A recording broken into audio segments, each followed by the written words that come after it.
Welcome to Widow Too Soon. This is Michelle Bader Eversole. I'm sitting here with, oh, wait, it's just myself, all by myself. Okay, I know that's getting old.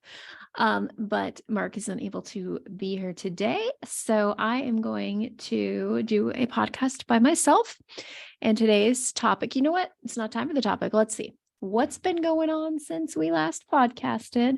Well, it's been a busy last week. We had Mother's Day. Oh, I've already talked about Mother's Day. Okay. That didn't happen last week. Sorry, just trying to remember where we're at. It was a busy week just with my kids and Joel and just all the things going on. I launched a new grief recovery class, which was awesome. 5 new women joined and love it. And just working on really getting my nonprofit going and helping people. Let's see. Oh, I did a lot of paddleboarding this last week. I went paddleboarding with Joel a few times. I went with my friend Stacy. I went with my son Hayden, and we just really enjoyed the weather, which now it's like cloudy and 58, but it was in the 80s and 90s. So just spent a lot of time outdoors and looking forward to more of that. So I don't really have tons to share in the last week. Kids are wrapping up school. I think they have 3-ish weeks left, which is crazy, which means my daughter will be a senior. Something that's coming up tomorrow when you listen to this podcast, it will be exactly the 3-year anniversary of Luke's death. So that's crazy. I cannot believe in any way that it's been 3 years. In some ways, it feels like it's been not very long. And in some ways, it feels like it's been forever because my life is so different than it was 3 years ago. So my kids and I always do something special. So the first year we did a whole, invited everybody over. We cooked grilled cheese sandwich because that was Luke's last meal. We had balloons and we wrote messages, and it was like a big deal. And then the second year, we just went to Luke's favorite restaurant, Red Robin, and just shared memories about him. And that's what we plan to do again. I actually have a grief recovery class tomorrow night. And then the kids and I are going to go out to eat. Joel already understands that this is really just a special time for me and my kids. And it's nothing against him, but it's just going to be our special day every year to remember Luke. I'm sure I'll go visit the gravesite tomorrow. And I did plan a counseling session on that day, just knowing it may be kind of a hard day.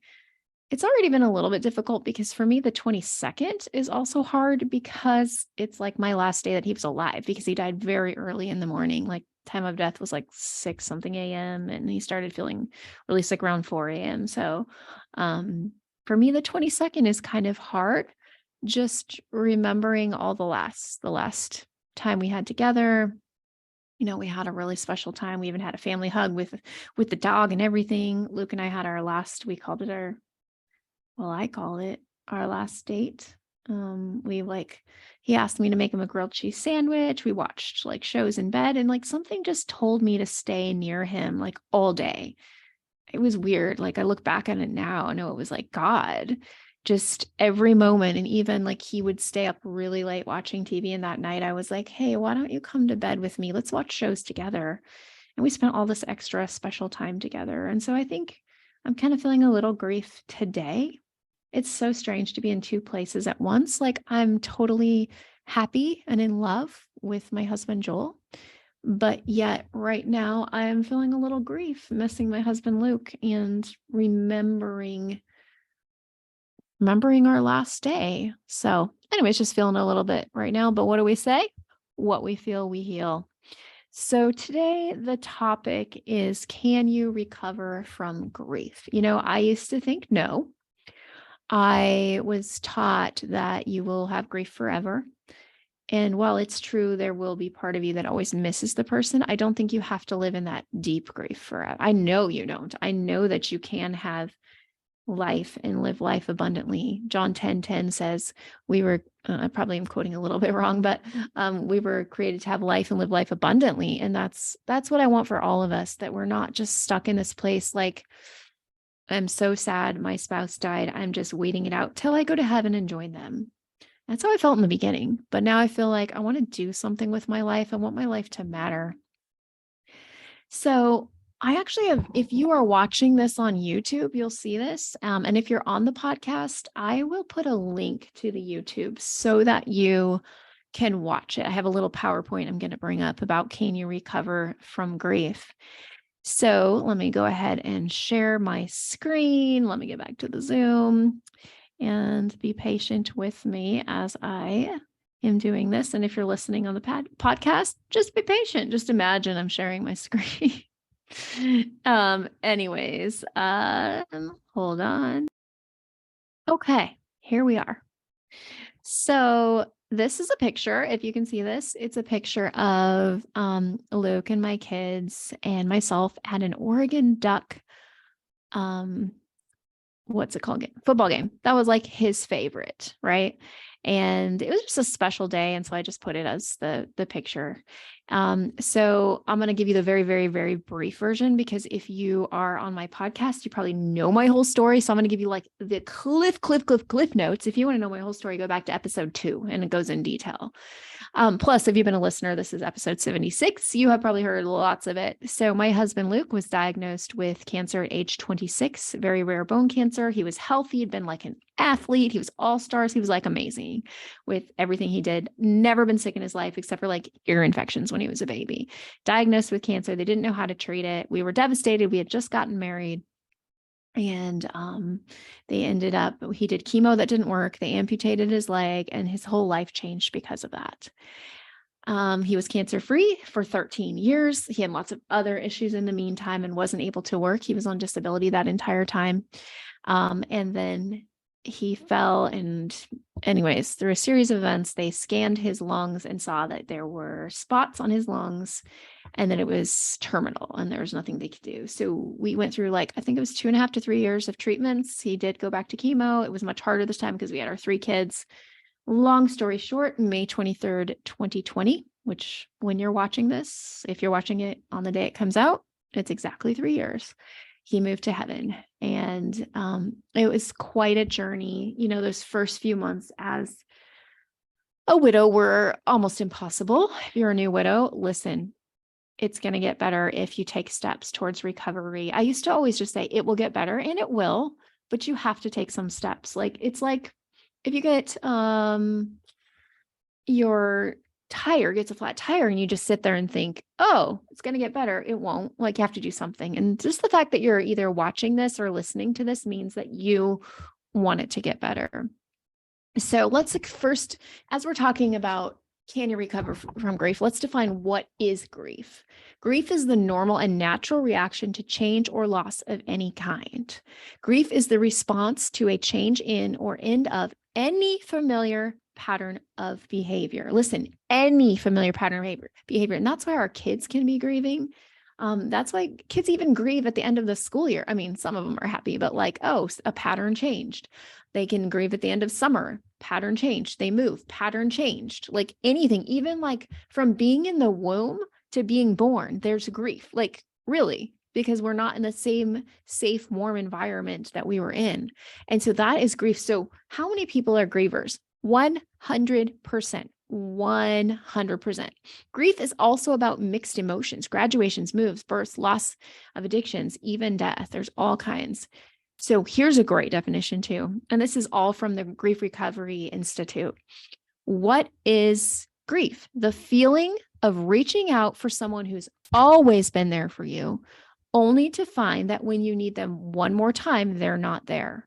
Whoa. When I first heard that, I was like, bing, bingo, that's it. Let me say it again. The feeling of reaching out for someone who's always been there for you, only to find that when you need them one more time, they're not there. Or reaching out for someone who's never been there for you, only to find that when you need them one more time, they're still not there. So what causes grief? We go through life picking up rocks. So imagine this. You're born, there's a backpack put on your back, right? Every time that you have grief or loss, there's another rock put in the backpack. It begins in childhood. So let's say your best friend moves. That's the clunk of the rock. There's a rock. You move. There's a rock. Parents get divorced. Oh, that's a boulder. Okay. You're a teenager. First love, Heartbroken. It didn't work out. Boom, boom. Who had those? I had a lot of those. A lot of heartbreak from, all that stuff. We get more and more as we age. We get married, things don't work like we wanted them to, or we lose a job, we lose a friend, we lose this, boom, boom, boom, boom, boom, rock after rock after rock, until one day we can't even get up anymore. Especially if you're here, you've probably lost a spouse. So you've got a big boulder, okay? So our rocks can include all kinds of things: pets, moves, abuse, divorces, deaths, graduation, job loss of addiction, loss of things, blah, blah, blah, on and on and on and on and on. Anytime the change, remember that definition? So anytime the change in pattern is happening, you can be experiencing these things. Oops. Okay. So what else causes griefs? What we have in grief recovery, what we call intangible losses. They could be loss of safety, loss of security, loss of trust, respect, faith, expectations, dreams, all kinds of things. So sometimes they are things that you can't see. It could be over time you've lost trust in a lot of people, and that can cause grief too. So what causes your grief, listener? Maybe it's the things you see and hear. Doing all the right things and not succeeding, your mission. Sometimes you just can't. Sometimes you just wake up and you feel grief. But most likely, if you are here listening to Widowed Too Soon, it's probably the loss of your spouse that's causing you the biggest. And it's not only the loss of your spouse, it's the secondary losses. It's the loss of, like, I don't even grocery shop the same way. I don't watch TV the same way. I don't do anything the same way, right? When you lose a spouse, it changes everything.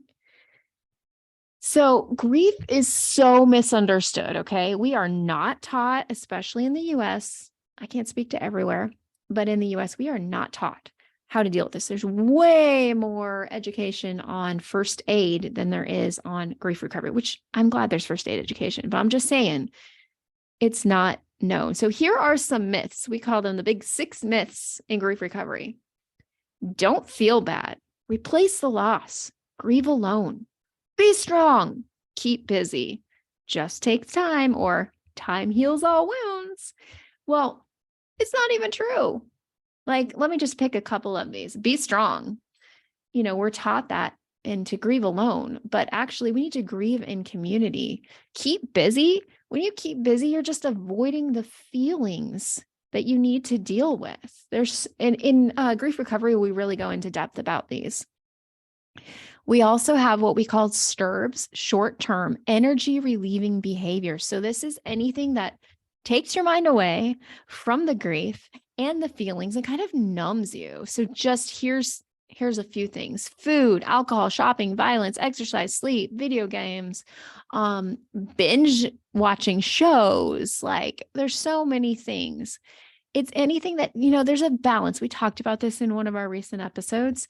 There's a balance of having things to occupy your mind, and that's okay. But if it's like completely taking you away and you never deal with it. So it's one thing if you deal with your grief and then you do some of these things, within moderation, like as far as things that don't harm you, like watching some shows you like, exercising, things like that. They can be good, but it's in excess when they're not, and when it's taking you away from dealing with your pain.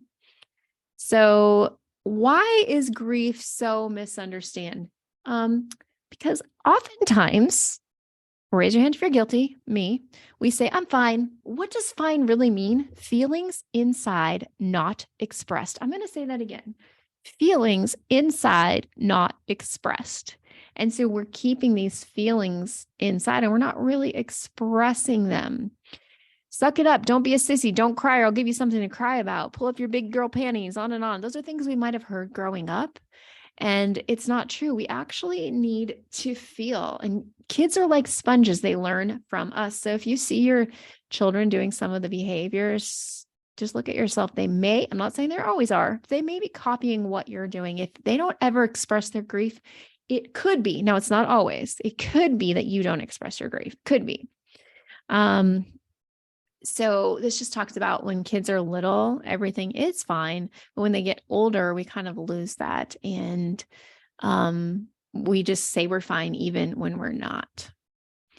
So the sources of our grief, we talked about this, it's all the rocks being placed in our backpack. I think that's the biggest thing I want you to understand today, besides that you can recover. It's all connected, that there are rocks in your backpack. Just imagine it. And what we actually do in grief recovery, we actually talk about every loss you've ever had, and then we start unpacking them. It starts with your biggest one, and then you have the tools to work on your other ones. So, how do we relieve grief? If you're sitting here today listening, I'm sure you have grief. Recovery comes by learning to make a series of small, positive changes on our attitudes and then our behaviors. It's one thing at a time. And so in grief recovery, we're actually taking the time to figure out what's the biggest loss that's ever occurred in your life. Okay, boom. Now let's take that loss and let's dissect it. Let's talk about the good. Let's talk about the bad.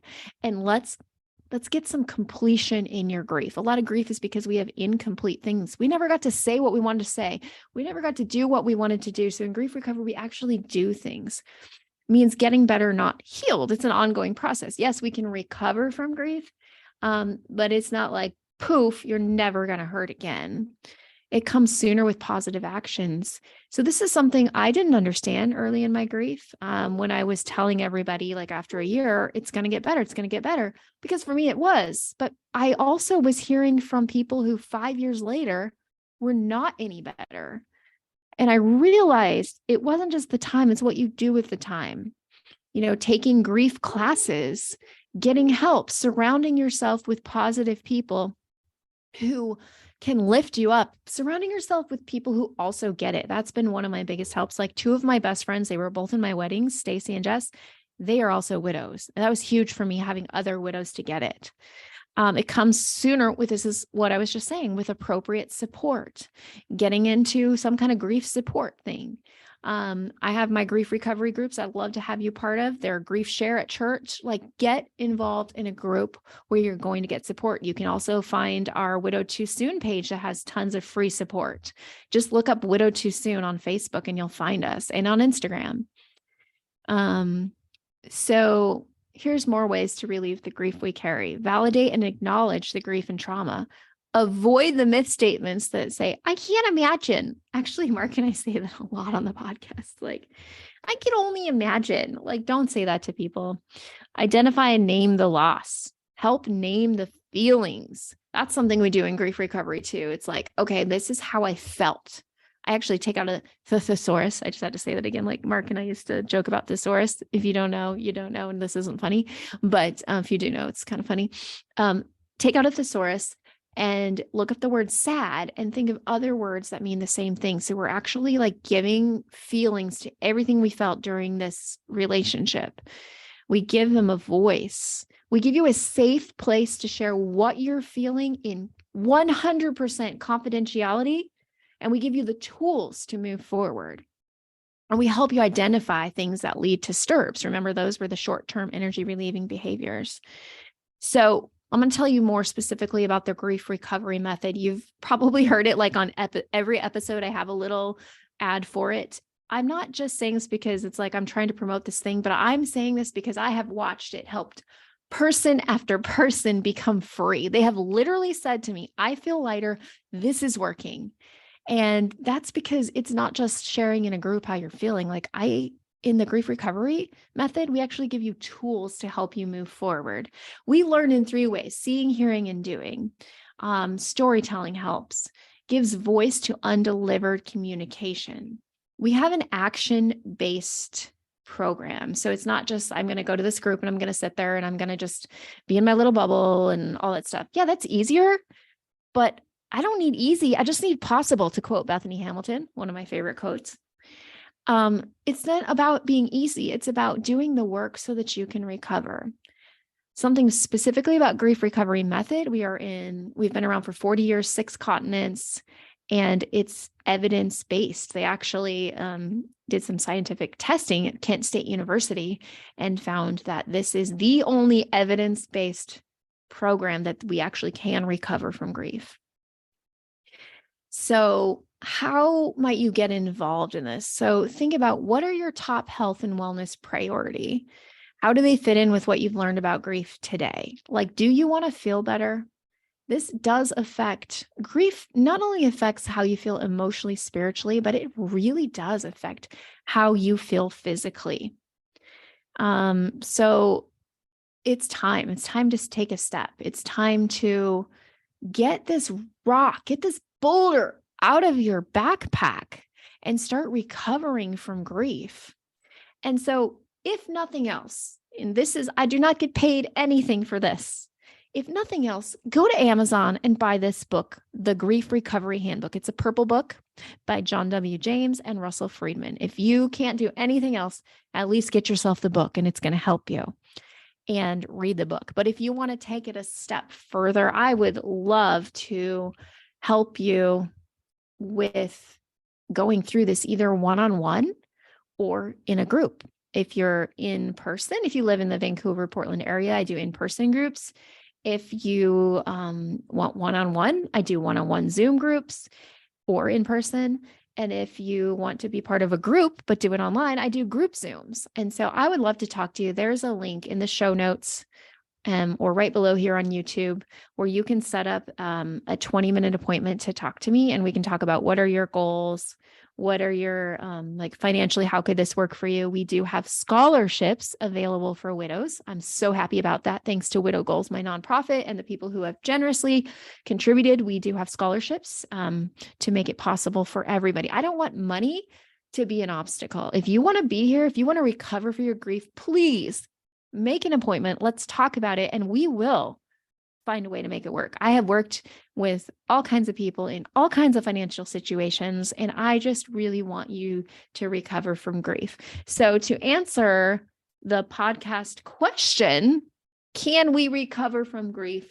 Yes, a resounding yes. You don't have to live in this place forever. And if you don't feel comfortable setting up a call, you could email me, griefrecoverywithmichelle@gmail.com. griefrecoverywithmichelle@gmail.com. And I would be happy to email with you. If you want to just talk to me, go to that Calendly link. We can set up a call. I look forward to talking to you. I look forward to helping you recover from grief, to get that boulder out. And we take action steps. And I wouldn't be saying this because I really love all of our audience. And if I did not believe in this 1,000,000% and seen it help in my own life and lives of others, and I'm like leading group after group and seeing person after person freed, I would not be highly, highly, highly, highly recommending the grief recovery method. It is absolutely amazing. But like I said, if you don't want to do a class, you can't afford it, but I will make it work. But if for some reason you're like, I don't want to do that, I'm not ready, just order the book. The book will help. And then reach out to me if you're like, yeah, I want help going through these exercises. Then we can do that. But do not let money stop you. I want every single listener who wants help to get help. So please contact me and I would love to help you. Anyways, it's kind of a different kind of podcast today, but I just wanted to share this with you. And I hope you all have a wonderful day, a wonderful week, and know that you can recover from grief. And even more than that, it's God, it's Jesus who helps us recover. He gives us the tools, he gives us the things to do it, but ultimately he is the healer. He is the healer. So I'm going to pray today. God, I just thank you for everyone who's listening today, whether that's on the podcast or YouTube, everyone who somehow got here today. Just heal their hearts, God. Please help them to take actions that they need to take in order for healing, whatever that is. I pray that you place people in their lives today to give them comfort, to give them joy. I pray that you give them something to be excited about. If they haven't laughed yet, if they haven't found joy yet again, I pray that something today brings them joy. And I just thank you for each one of them and just pray we have a wonderful day. Amen. Well, thanks for listening. If you like this podcast, give us a little bing, 5 stars on Apple Podcast or wherever you listened. And you can email us at widowtoosoonm@gmail.com. You can find us on Instagram, Widow Too Soon, Facebook, Widow Too Soon, anywhere, Widow Too Soon. All right, we'll talk to you later. Have a wonderful, wonderful day.